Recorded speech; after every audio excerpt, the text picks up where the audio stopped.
Welcome to Book Bites, where we unlock the best books in 10 key points, turning pages into powerful ideas. If you're a curious mind looking for concise, insightful book summaries, you're in the right place. Today we're diving into Why Nations Fail by Daron Acemoglu and James A. Robinson. This groundbreaking book explores why some nations thrive while others struggle, offering powerful insights into the role of institutions in shaping the success of societies. Let's get started. About the authors. Why Nations Fail is co-authored by two brilliant minds, Daron Acemoglu, an economist at MIT, and James A. Robinson, a political scientist from the University of Chicago. Together they specialize in studying how political and economic systems impact development and prosperity. Their combined expertise shines through in this book. Key point 1. Inclusive institutions are key to prosperity. Nations with inclusive political and economic institutions unlock the potential of their citizens, allowing for broad participation in decision-making and economic opportunities. Protection of property rights ensures people feel secure in their endeavors, encouraging entrepreneurship and innovation. Inclusivity drives long-term stability by creating systems that are adaptable to change and accountable to the population. Education and accessible infrastructure are often hallmarks of inclusive institutions, as they empower citizens to contribute effectively to the economy. Historical examples like the post-war economic boom in Western Europe highlight the success of inclusive institutions in fostering prosperity. Key point 2. Extractive institutions lead to failure. Extractive systems are designed to benefit the elite at the expense of the majority, leading to inequality and resentment. These systems often suppress competition, innovation, and dissent to maintain the status quo. Economic stagnation is common in extractive systems because resources are misallocated for the benefit of a few. Over time, extractive systems face internal and external challenges as disenfranchised groups demand change. Examples include the collapse of the Soviet Union, where centralized control stifled innovation and growth. Key point 3. Political centralization and pluralism are essential. Centralized authority provides the ability to enforce laws and collect taxes, essential for national development. Pluralism ensures that no single group monopolizes power, preventing tyranny and fostering collaboration. Successful nations balance these two elements to create governance systems that are both effective and fair. Without pluralism, centralized governments often devolve into authoritarian regimes, suppressing freedoms and growth. Historical examples, such as the Glorious Revolution in England, show how pluralistic governance can lead to long-term stability and innovation. Key point 4. The role of creative destruction. Creative destruction refers to the process by which old systems are replaced by new ones, driving progress. Inclusive institutions encourage experimentation and risk-taking, fostering an environment for innovation. The rise of Silicon Valley illustrates how a supportive ecosystem can drive technological revolutions.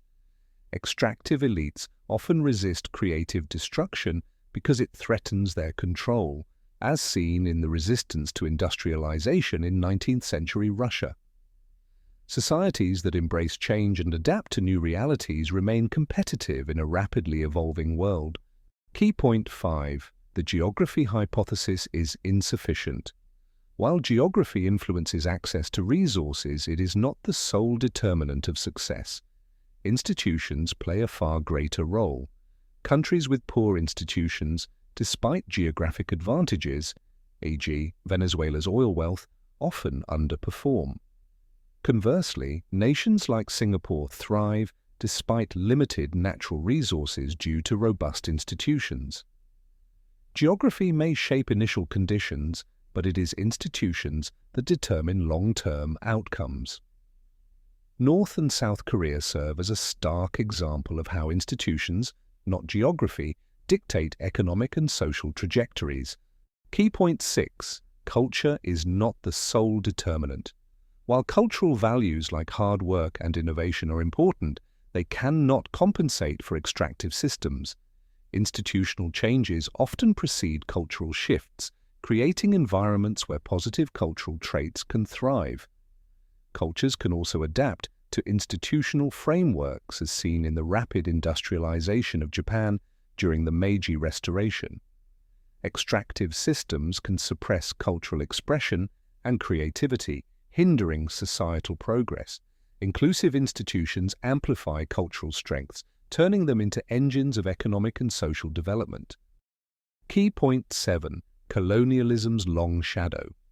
Colonial systems often prioritized resource extraction, leaving a legacy of weak institutions. Former colonies with settler-focused systems, such as the US and Canada, developed inclusive institutions that promoted growth. In contrast, extractive colonial models like those in parts of Africa created lasting economic and political instability. Modern disparities between nations are deeply tied to the institutional structures established during colonial rule. Overcoming this legacy requires targeted efforts to replace extractive institutions with inclusive ones, as seen in Botswana's success. Key point 8. Critical junctures shape institutions. Wars, revolutions, and other transformative events create opportunities to reshape institutional frameworks. Nations that seized these moments for reform, like post-war Germany, flourished in the aftermath. Leadership and vision during critical junctures determine whether inclusive or extractive systems emerge. Missed opportunities during these moments often lock nations into cycles of poverty and instability. Successful reforms during critical junctures often lay the foundation for generations of prosperity. Key point 9. Persistence of institutions. Institutions tend to reinforce themselves, making it challenging to break out of extractive cycles. Inclusive systems, once established, promote continuous improvement and adaptation. Resistance to change in extractive systems often leads to prolonged periods of stagnation. Grassroots movements and external pressures, such as international sanctions, can disrupt entrenched systems. Historical examples, such as the civil rights movement in the US, show how persistent efforts can lead to institutional change. Key point 10. Leadership and agency matter. Visionary leaders can catalyze institutional reform by inspiring collective action and hope. Effective leadership works within the constraints of existing systems while pushing for transformative change. Broader political movements and societal support are essential for lasting reform. Leaders like Nelson Mandela and Franklin D. Roosevelt demonstrate how agency can drive inclusivity. Leadership must align with historical opportunities to create lasting impact, as seen during India's independence movement. Conclusion.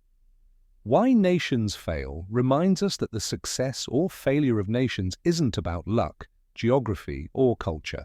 It's about the institutions we build. Inclusive systems create opportunity and prosperity, while extractive ones trap societies in cycles of inequality and stagnation. And that's it for today. Another amazing book unlocked, one bite at a time. If you loved this summary, give it a thumbs up, and don't forget to subscribe for more insightful book breakdowns like this one. Got a book you'd like me to cover? Let me know in the comments. I'm always on the lookout for the next great read to dive into. Until next time, keep learning, keep growing, and I'll see you in the next video.